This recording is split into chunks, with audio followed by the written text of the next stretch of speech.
This feels a little bit more like a spring split 100 Thieves draft where Ssumday can take the game into his own hands. I'm curious, though, how much they can play around him. Graves obviously can be a very, very scary jungler, can get some pressure done, but if Ssumday holds his E, you probably get away from every gank. And on the bottom side, too, I'm always looking at where's this Twisted Fate going to go early, because the first two ultimates from Twisted Fate are very critical in the ramp-up time of this composition. And if you're looking on the bottom side, you need to do it very quickly. Mid laners now, with the experience changes, have a little bit of an extra lead on bottom lane experience, so Jensen will hit that level 6 far above the Kalista and Thresh, where they get so much safety down in that bottom lane, and then it becomes much more difficult, even with a Twisted Fate to try and force that. So I'll be really looking at that timing closely for Jensen if he can gain some room at that level 6 spike. Yeah, always eyes on the Twisted Fate as that goes down. Going to be the one I'm looking for the most here because, hey, TF's been explosive. It's been a fun champion. Love watching it get played, especially in pro, and seeing where he goes, right? It is the most surefire way of telling you what this game is about. When he shows up in that lane, like, yep, this is the lane we're trying to gank. This is what we're trying to force down. This is what we're trying to get 600 gold. Let's go. And spoiler, it's not going to be Impact. It's not going to be for the Ornn into Aatrox, unless they have a dream scenario and Dragon is down and they want to go for Rift Herald afterwards. You can get an objective that way and you have jungle pressure up there. But, it is going to be very likely that you try and combine with Blitzcrank and Twisted Fate, match made in heaven, you gold card. That's an instant pullback. Those are the types of plays that we like to see, is the combination of some of the synergies here. Yeah, and it'll be another game where Tactical's going to have a whole lot of friends near him, right? That's one of the big questions around this TL lineup. I love when I have friends near me, freak. Well, yeah, of course. This is why you're right over there. You're like 8 inches away on the monitor, so we're practically adjacent. We're not quite holding social distancing up based on the pixel density here, but regardless, the point is that it's... People are like, okay, but can Tactical hold up to what Doublelift did? Certainly when Doublelift was underperforming, TL as a whole squad didn't do very well in the spring split. So, okay, but you had won 4 titles in a row with this guy. Tactical's in. Can you fill those shoes at all? So far, yes, he's been very, very good. A lot of that is that he's been very, very well supported and hasn't had to do many difficult things, right? It's, hey, farm really well. Yep, check. Okay, auto attack correctly in a team fight, position well in a team fight. Yep, check.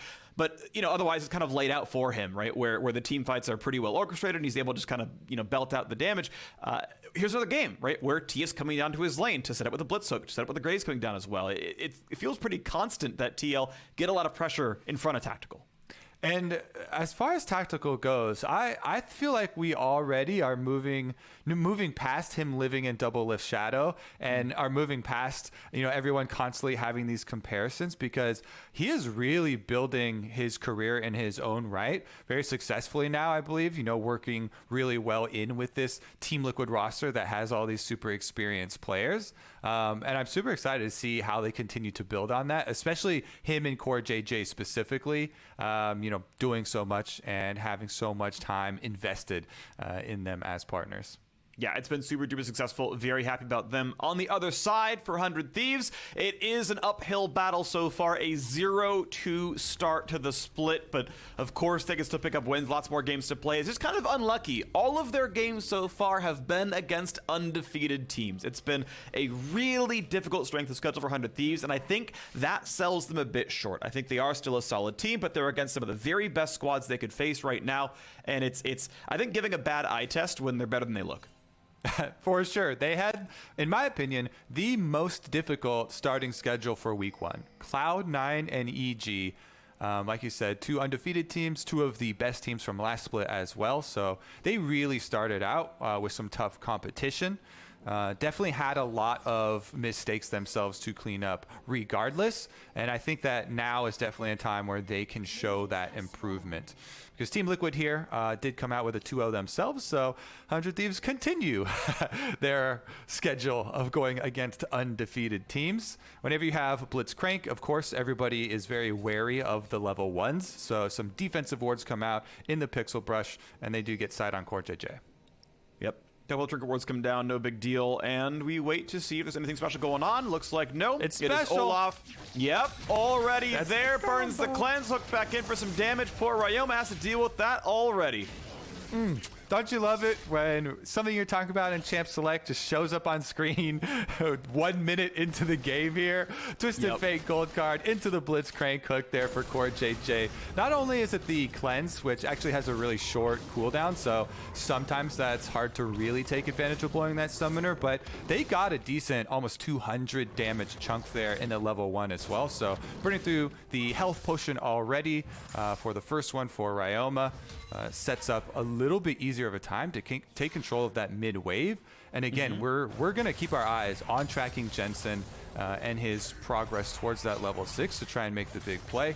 Ssumday goes for the decent trade on Impact, who dodges 2 out of 3 sweet spots. Yeah, nice step in, predicted the dash forward from Ssumday, got out of the sweet spot, allowed him to easily walk away without getting crowd controlled again right there. Do want to point out, 10.12 had nice buffs to Ghost, which Jensen is now running, no longer has the ramp up time onto it, you get quick right away. Longer cooldown, but extends the duration if you get a kill or assist in a fight. So might see him zipping around for a really long time in these battles, which is going to be fun to watch for. Always nice to track systems changes in the game. Early and that lane one push goes to bot side.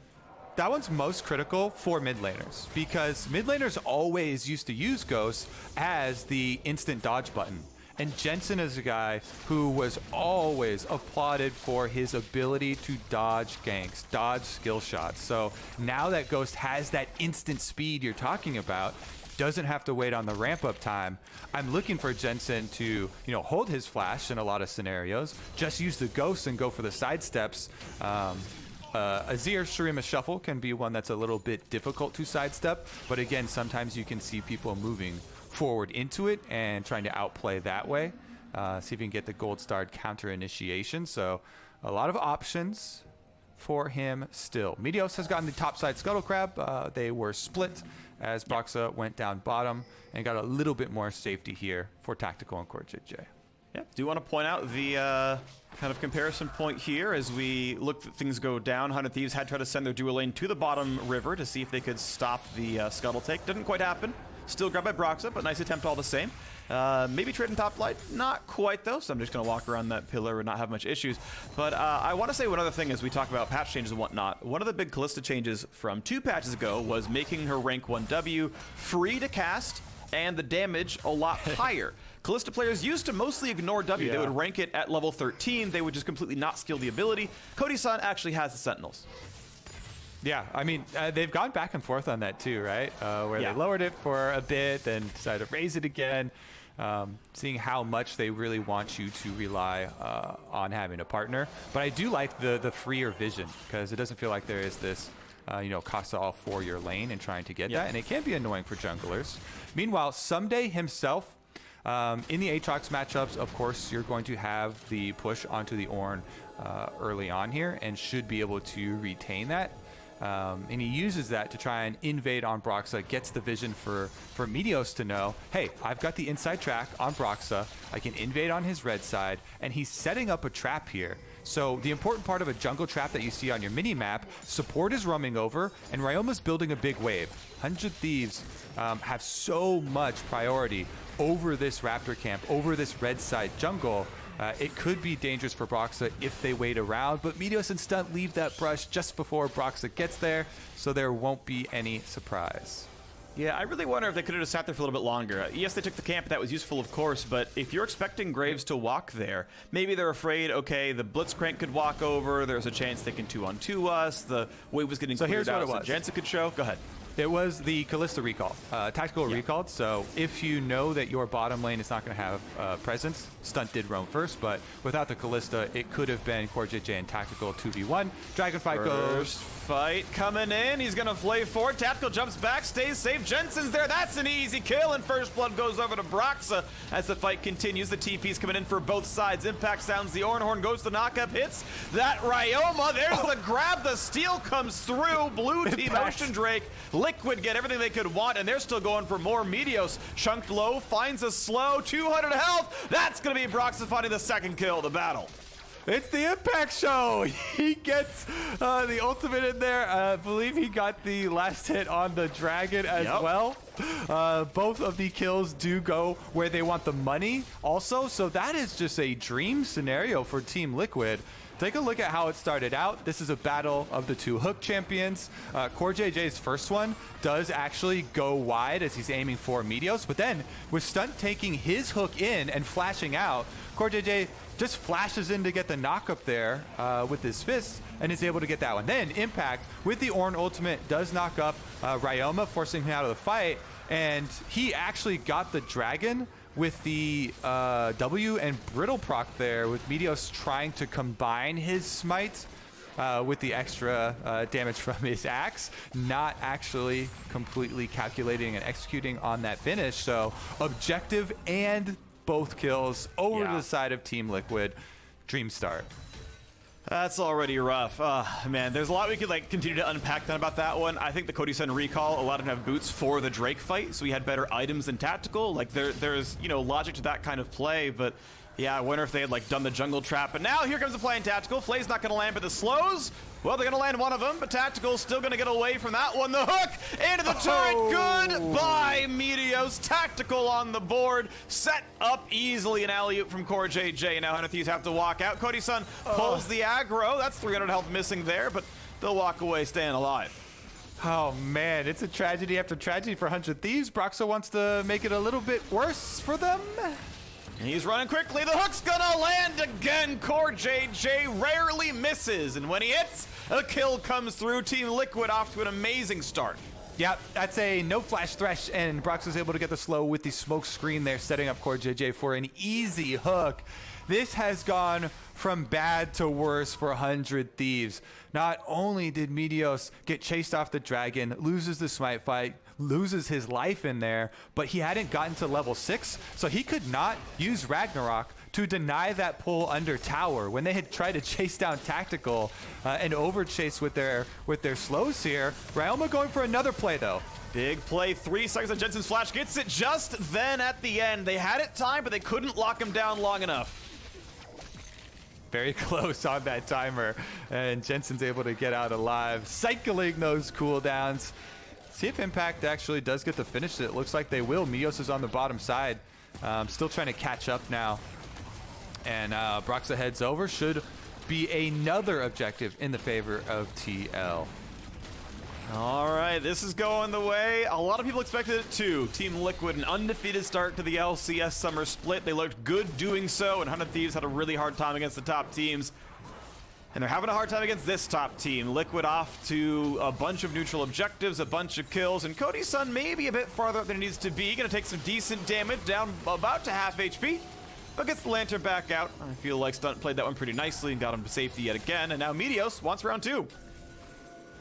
Yeah, they might be biting off a bit more than they can chew here. Twisted Fate ult is available for Jensen to try and defend. And even though he's pushed under tower, you don't have to walk very far to be able to defend a tower dive as Twisted Fate from mid lane. So these aggressive plays from 100 Thieves that they're trying to pull off to get back into this game, they have to start being a bit more careful because of the extra kills they've already lost. Two of the main carries here, Broxah and Tactical, getting the kill credit on both of those puts a lot more damage behind the Team Liquid lineup here. And with Jensen able to port around on Twisted Fate and just apply the gold cards to catch anyone off guard, it really does mean Team 100 Thieves have to be a lot more calculated with the next move. And they're going to have to be. Right now, you saw, or a couple seconds ago, you saw the attempt at a Raptor steal, but the smite, I believe, went to Broxah, so he didn't lose all too much down there. Comes out XP ahead, as jungles are pretty close in farm overall, and I feel like I take the late game Graves, so feeling a bit bad for Meteos here, who's not been able to power farm as much as maybe he would have wanted to. A couple of steals here and there, but overall behind in this game. Once again, Core walks up, looks for a play, not going to find it. 100 Thieves playing very defensively and staying out of range of those hooks, as Broxah was there for follow-up. We can see the next Drake spawns in just about 8 seconds. Team Liquid got the first one thanks to some good play to Impact, and likely to get the second one afterwards. Yeah, it's a really rough situation for 100 Thieves because they're the ones who draft the Kalista Thresh bottom lane. It's supposed to be this big powerhouse of crowd control and options to start off these team fights, but with the lead that Team Liquid have, being able to use Rift Herald down bottom, they're going to chunk down 2 more of these turret plates and set themselves up for the dragon. Meteos is trying to farm right back into it, but it's a Cinder Hulk Olaf. You have no presence. This early into the game, it's so easy for an Ezreal and a Graves to kite that Olaf. who doesn't have a lot of threat behind him. And so they won't even challenge on the Dragon, and it's just going to go over to Team Liquid. They're stacking them really quickly. That's number 2, only 11 minutes, 40 seconds into the game. And of interest is the fact that Team Liquid did not even really go for the plates either. They summoned the Herald, but no one was in the I could call it XP range, the range to get the local gold off those plates dropping. So 320 gold just kind of disappeared into the ether, but they did it so they could make sure they get the Drake, and now the play over to the jungle forces the flash out of Broxah. They know the re-engage could have been explosive. They chose to pull a tactical over to make sure they were safe to get that Drake, and they got that objective, just not the extra gold. The gold range for acquiring the gold off of Rift-Tailed when you cast it, it was greatly extended too, and I have definitely gotten it like halfway up the river before. Really? Yeah, so there is a very decent chance that they still did get it. The increase in range was gigantic. Right, it's the like assisted XP range, right? So it's like 1500 range or so, which is about halfway down the lane in some cases. That felt farther, but that said, you've done Herald summons more than I have. So, all right, well, someone can watch the tapes. You can tell me if 320 gold should over Broxah's head. Regardless, it is still the turret at half HP, the Drake going over to Team Liquid, and the gold lead still about 2,500. All right, where's the next play going to be? Because we set up so much at Jeff, so like, all right, the Twisted Fate, first couple ultimates are going to be really big in determining the plays for the game. However, because of those invades, it actually hasn't been the biggest factor. And Jensen here, almost level 11 already, looking for rank 2 in it. Doesn't feel like Team Liquid have to force all that much, as they've just got continuing farming here on Graves. Broxah down to the bottom side, and a little bit of a hover from Twisted Fate. They're constantly looking at this Kalista and Thresh. Yeah, they're farming okay down there, but you gotta say, about a 10 CS lead to Tactical is gonna feel pretty decent over on this one, as I generally take a late game Ezreal over late game Kalista, especially when your team's got the gold lead here. Core is gonna go for an invade. He's gonna spot Meteos. They see each other. Throws the axe, can't land it. Says, maybe I can farm, maybe I can't. Let's just go for it. Gonna do the very best. I just got a DM from Ezreal who said Broxah got the gold in the Drake pit. So turns out I was wrong. That range is in fact very, very long, and the gold was through, so TL played it perfectly. I got you, brother. Yep. That's my favorite part about. That's my favorite part about picking up the eye as jungle. You can drop it, and unless you just run and book it away, you're gonna get at least part of the gold. All right. Well, there you go. I stand corrected. Did not realize that was even longer than the I have attacked the turret range on that one. But now a fight in the bottom side. Looking bad for Stunt. Pulled back just in time by Cody's son. Has the shield. That saved his life. Oh, and shot barrage. A stopwatch. However, Jensen is there. Doesn't even need the blue card. Reginald would be jealous. But that is Cody's son dying out of the turret. Tactical. Taking names. Yeah. All right, this one's looking like a Team Liquid smashing here. You gotta feel a little bit bad for Stunt. You're like, oh, he's almost out. Oh, he uses stopwatch to dodge the Ezreal ult, but then they've just got Twisted Fate with the extra card. Jensen goes through, finishes off the kill. Ryoma trying to take down the turret, though. All right, pops the cleanse. He's going to be knocked up almost certainly. No, actually can't land the knock up his impact. So now Ssumday on the re-engage. Not getting much more done. Meteos going to hand the blue to Ryoma, but here comes Jensen. He's ghosted. He's finding the hook, and they're handing the blue right back over. Meteos probably should have just taken the blue buff. No way out for the poor guy. Jensen now has exhaust, just for good measure. Spellbook's over to one more summoner spell. Back on the map. Yep, another gold card into Blitzcrank hook. Setting him up really easily there for CoreJJ. Flashes into range to be able to get that one. And another kill, another objective for Team Liquid. Doing a very good job of snowballing here and showing that they can also, have Broxah on the carry, have some CC options with the other members to set him up. Here's another look at CoreJJ going for that hook. There was a controller in the bush, so there's no vision. There's another hook. It was another kill. Stunt's down. Core's going to lose his life for it. And finally, 100 Thieves are on the board. The first kill of the game is a trade off of a CoreJJ pickup as rest of 100 Thieves collapse down. 3,500 gold to work back from, though. Yeah, but we got to give some credit to them. They continually trying to look for their way back into this game. They're pushing down mid lane turret, trying to get some objectives there, looking for kills wherever they can. That's the first one to the name of 100 Thieves, and they've got a very long road to try and come back, but they're making another attempt here, catch an impact. And this is Impact having nowhere to go. Flashes the wall into enemy territory, which is maybe a bit greedier than is needed.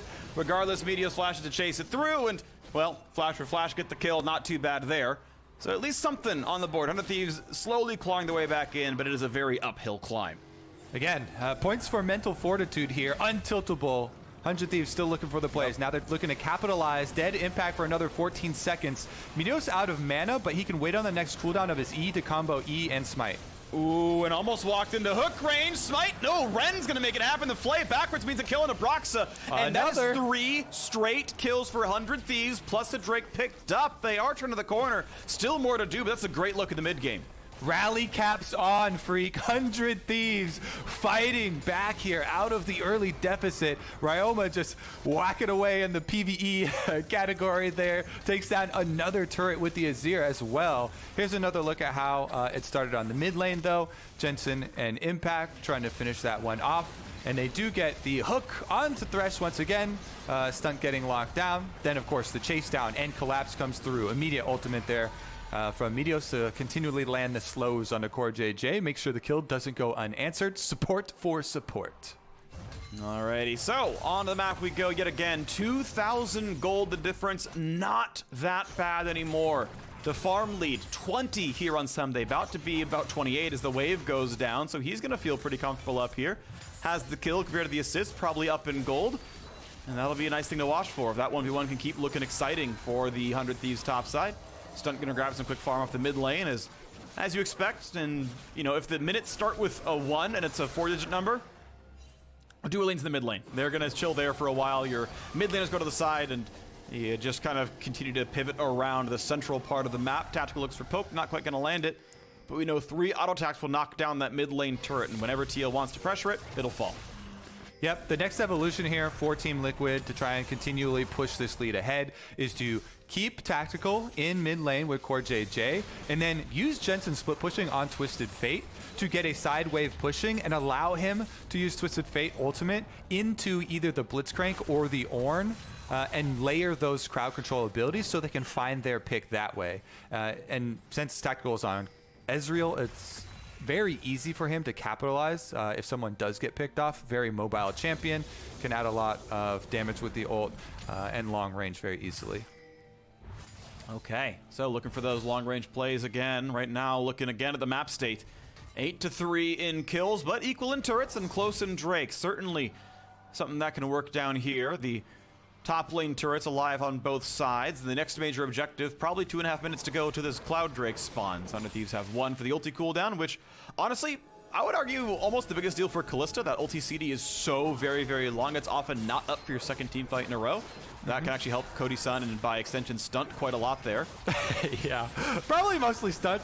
Yeah, as he's been the one targeted. Here we go though. Oh, that is a bro move. Walks in, says, I'll pull you right back out. Don't worry about it. I like the play. They played it nicely, but now watch out for the re-engage as Jensen shows up.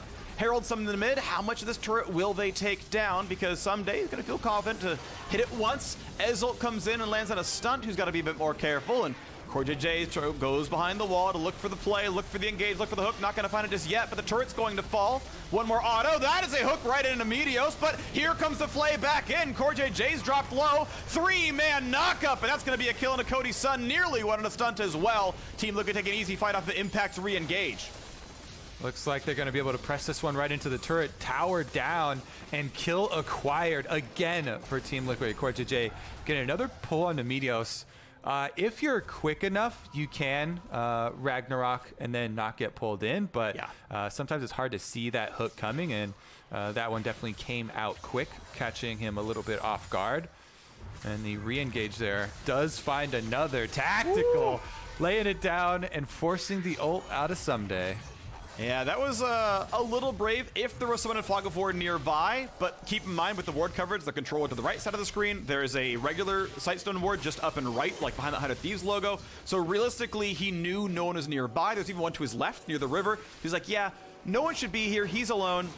If he screws up, I can kill him, and yeah, forces the ulti out, which might not matter, but it's a good play to Tactical. It was measured. He knew there was no follow-up.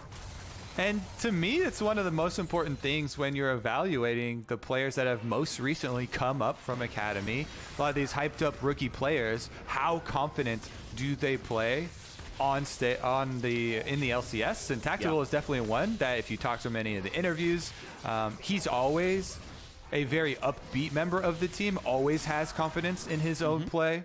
And part of that does come from having, so many accounts at the top of Challenger for so long and melding very nicely with the personalities on Team Liquid that have all had a lot more experience. And looking good so far. Tactical stepped up, got a bit of stuff done, but that said, Ssumday has his ulti back up from cooldown. Here comes the play towards the Drake yet again. 100 Thieves already in range, already in play for this one. Jensen's the top lane. There is no contest.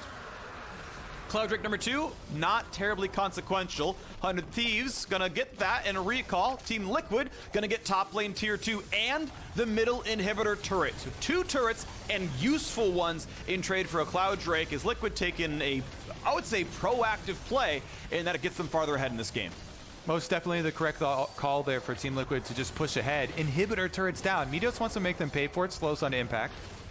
But he's not very tanky. Hooked over the wall. Goodbye. Has to flash just away. The Ornn. It's not quite gonna kill him, but will TF? No, the smoke screen does it. Broxah claims the kill, and it is now a 5v4. We're pushing right back into the base. Inhibitor is going to drop. We're only 23 minutes in, and CoreJJ wants one. Nearly gets it. Hook back in. A lot of damage. A trade kill. Nice hook for Stunt. Pulled back again. Tactical will not get that kill either. And it is a 1-for-1 long term, but it is inhibitor down. It is True Shot Barrage chunking Stunt to 50 HP inside the fountain. And Thieves now have a base that is leaking minions. Critical defense for them right there, and big that they do get the kill on a CoreJJ, though at least they don't let Team Liquid immediately run to pick up that Baron. That could have been game over if they weren't able to get the counter kill there, if they gave up any more at the Nexus turrets. And Team Liquid are able to pick up that Baron. So 100 Thieves just trying to hold on by that last thread. They do have 1 inhibitor down, but Ryoma looking for a little bit of a bot lane push here. Just trying to find Broxah recalling. Does not check past the Scuttle Crab, though, into the pit. Alrighty, so the game state yet again. 5,000 and change in the lead here for Team Liquid as 100 Thieves are honestly stacking fairly inconsequential Drakes. Clouds have some of the least in-combat utility because your ult was up already. Well, there's no change to the cooldowns any shorter, and as long as TL plays a somewhat measured game, there's essentially no impact in that Drake. Only one on the TL top side as they're looking to continue to knock down the river, knock down the jungle, and set up for Baron. And if you find yourself in Team Liquid's position, well, first of all, you should be very happy because you have quite a bit more as far as map pressure and so many more options, but it's pretty easy to just send your Twisted Fate down a side lane. You already have pressure mid with the inhibitor down, so they can just rotate Jensen over here and then pull 100 Thieves across 2 parts of the map. Baron's fully warded up with control wards, and it looks like Team Liquid actually fishing around for any possible pick. They want to first take all the resources off the bottom half of the map, blue buff included, before they let 100 Thieves have any breathing room. Tower should be melted here pretty quickly. So if you look at Jensen's build, already with the Lich Bane and plenty of AP behind it. Yeah, gets to go for a fairly aggressive build. Gets to sit on just the stopwatch. Doesn't have to finish Zhonya's because he hasn't had it burned out of him, and that means he gets to go for the higher damage build. Right, the Lich Bane thing that's so good at knocking down turrets. Got to go Void Staff there as well. Still getting to delay Zhonya's or any other defensive items because he just has that consumable left in the inventory. Hasn't been taxed out of him at all. And TL get to continue to push forward, continue to look good. 6,000 almost the lead. Bottom turret almost gone. Broxah shows up just to guarantee it. Down goes turret number 7. I would think that, okay, here we go. 100 Thieves counterplay. All right, this has to be, it has to work. It has to work here. Impact's going to flash away and walk slowly, but he's slowed yet again. Problem is, the rest of the team is showing up, and all they get is a flash and nothing else. And actually, there's some danger already. A lantern has to be used because he was slowed, and TF could have followed up. Instead, its pressure still on the map. It's 100 Thieves stuck inside their base, hemmed in, as Jensen still pushing the bottom side. Now the re-aggression, the hook back in, looking to kill that impact. A great play. Wonderful out of Stunt right there. Waited for the opportunity, pulls him right back in, ignores the move block, and with flash down, that's a kill. And the timing's not too bad. We know Baron's on the map. Impact, though, will be able to TP in if there is a Drake play. Yeah, 100 Thieves, they have to keep looking for these opportunities. And after the first attempt there with Impact blowing his flash, he gets a little bit too full of himself after they're able to chase 100 Thieves off, moves right back up, and 100 Thieves take the only opportunity available to them. They kill Impact, 17 seconds left on him, and they're burning down Baron. All right, Jensen has Summoner TP, and he's very far away from Ssumday, so that will not be canceled. When does the squad come in? 2,000 health left on Baron. Can he get it? You've gotta be kidding me. Broxah comes into the pit, grabs the Baron. They get 2 kills over the top as well. 100 Thieves had the chance in their eyes, and they've been blinded. This is gonna be Ryoma running for his life. There is no way out of this one. Jensen's gonna find him. He's running fast as lightning. Impact grabs another kill, and it's one man left alive. Ssumday is not going to defend this base. Well played there. That was a play born of desperation from 100 Thieves. They really wanted to try and make a game comeback play right there off of the pick that they got onto Impact. But Team Liquid able to collapse, obviously, and Broxah even gets the smite for them. So Team Liquid, with the Baron buff, will try to deliver the killing blow. This is the kind of game Broxah wanted to have when he first joined Team Liquid. Summer Split has been a lot of that for him so far. One last fight to pad the KDAs, to increase the damage stats, to cement the fact that Team Liquid are going to start the LCS Summer Split 3-0 with a couple of kills on the Founded for good measure. 6-0-4 for Tactical. His stats keep rising, a triple at the very